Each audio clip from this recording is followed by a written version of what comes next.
આપણામાં જે 7 ચક્ર છે ને એ એવી રીતે છે કે બે પગની વચ્ચે જે આપણો જેનિટલ ભાગ આવે છે એને આપણે ઇંગ્લિશમાં રૂટ ચક્ર કહેતા હોય છે. હિન્દીમાં એને આપણે મૂળ આધાર ચક્ર કહીએ છીએ, મૂલાધાર કહીએ છીએ. અને નાભીની 3 આંગળ નીચે એટલે જે આપણો બેલી એરિયા કહેવાય, બેલી પોઈન્ટ, ત્યાં સ્વાધિષ્ઠાન ચક્ર આવે છે અને જેને ઇંગ્લિશમાં આપણે સેક્રેલ ચક્ર પણ કહીએ છીએ.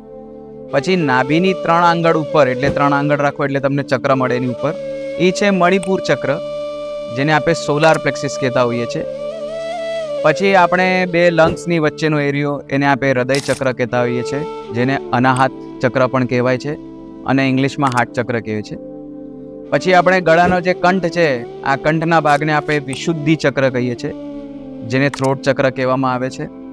અને પછી બે નેત્રોની વચ્ચે છે એને અંજના અથવા આજ્ઞા ચક્ર પણ કહેવાય છે. ઘણા બધાને ખબર નથી પણ એને સોમ ચક્ર પણ કહેવામાં આવે છે. અને આને ઇંગ્લિશમાં થર્ડ આઈ કહેવાય છે.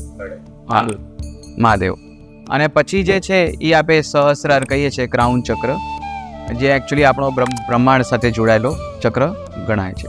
એને આપણે ભાગ્ય ચક્ર પણ કહેતા હોઈએ છીએ.